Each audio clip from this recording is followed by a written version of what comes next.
मुझे लगता है कि गफ्फार भाई हैदराबाद वो बुझती हुई शमा है जो आखिरी लौ जिसकी भड़क रही है। और उसके इंट्रो दिया ना, मैं उस पर दो बात सोच रहा था। हाँ, बताएं। मैंने कहा एक तो कल मोहसिन नकवी साहब ने बात की नेशनल स्टेडियम कराची में मीडिया से कि मैं वज़ीर आज़म साहब से बात करूंगा क्राउड के लिए, लेकिन जो डेवलपमेंट अभी कुछ देर पहले हम टीवी चैनल्स पे देख रहे थे तो बिग क्वेश्चन मार्क, क्योंकि अभी तो बहुत हैपनिंग्स हो रही हैं, तो शायद मुझे नहीं लगता कि हुकूमत का इन चीज़ों पर अभी तवज्जो होगी। ये मेरी अपनी बात ज़ाती कर राय ही है। दी है तो सुन भी लेते हैं। जी प्लीज़ भाई दिखाइए, जब उनसे सवाल हुआ मोहसिन नकवी साहब से, उनका क्या कहना था, प्लीज़। देखिए, मुझे अभी आज मेरी काफ़ी दिनों के बाद पीएसएल के टीम ओनर्स के साथ भी और टीम से भी मुलाकात हुई है। तो मैं कराची वालों ने भी काफ़ी सारे लोगों ने कहा है, तो मैं पीएम साहब से दोबारा अगले दिनों में मिल के रिक्वेस्ट करूँगा कि क्या पॉसिबिलिटीज़ हैं। लेकिन आपको देखना चाहिए कि एक तरफ दुनिया में क्या हालात हैं, ऑयल का क्या क्राइसिस है, तो उसको देख के कुछ दरमियाना फैसला करते हैं। बट मैं पीएम साहब से ज़रूर रिक्वेस्ट करूँगा। भाई मोहसिन नकवी साहब ने ये कहा है कि मैं वज़ीर आज़म साहब से रिक्वेस्ट ज़रूर करूँगा कि वो क्राउड जो है उसको इजाज़त दें।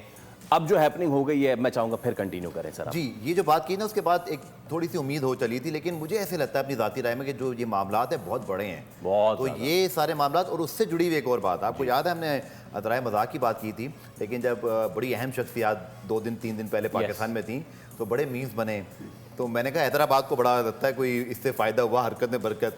तो अभी आपने दोबारा हिंट दिया कि क्या दोबारा कुछ हो सकता है, तो इस बार देखते हैं कि हैदराबाद तो इसका लिटरली कोई लक फैक्टर आता है या ग्लेन मैक्सवेल ही थे। लेकिन on a serious note, I think अच्छा कंपटीशन होगा। कराची, कोयटा, हैदराबाद, इस्लामाबाद सब फंसे हुए हैं।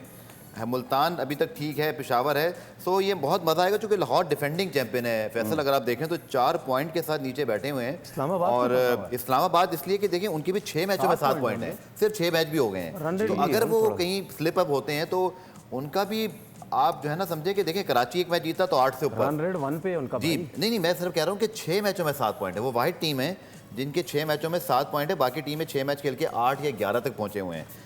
मतलब फॉर एग्जांपल अगर कराची अपना मैच जीतता है तो वो 8 पे उनसे ऊपर हो जाते हैं। कोयटा भी फंसा हुआ है, अगर आप देखें तो सिर्फ 5 मैचों में 4 पॉइंट है। कल जल्मी से मैच है, very important match for Quetta, क्योंकि अगर वो अभी तक तो बड़े मज़े से 5-6 पर है कि कल का मैच हारते ही ये बहुत जल्दी सिचुएशन जिन टीमों की ख़राब है ना, अब वो कहते हैं ना गलती की गुंजाइश निश्ता।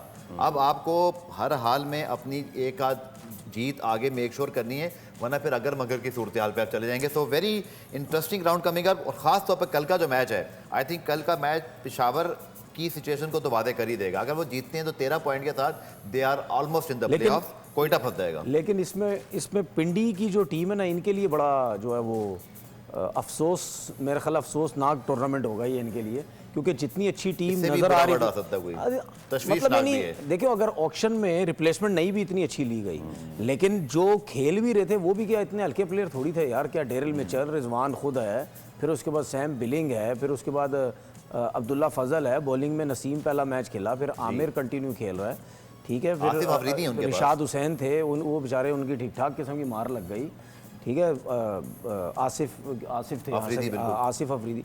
तो टीम तो बुरी नहीं थी इनकी, टीम तो बहुत अच्छी थी। लेकिन अब इन्होंने अब ये काम करना है कि ऊपर तो जा नहीं सकते, लेकिन जो बाकी के जो टूर्नामेंट हैं वो कोई इस तरीके से खेल लें, थोड़े बहुत मैचेस जीत लें, थोड़ी सी अपनी परफॉर्मेंस दे दें, रिजवान कुछ कर दे, वो जो मीटिंग कर रहे थे रजवान के यार अच्छी हो जाए, उसके साथ साथ अपनी परफॉर्मेंस कुछ दे के चले जाएं। इस किस्म की परफॉर्मेंस जो है वो आधा टूर्नामेंट हो गया, बाकी आधे में दे के चले जाएं।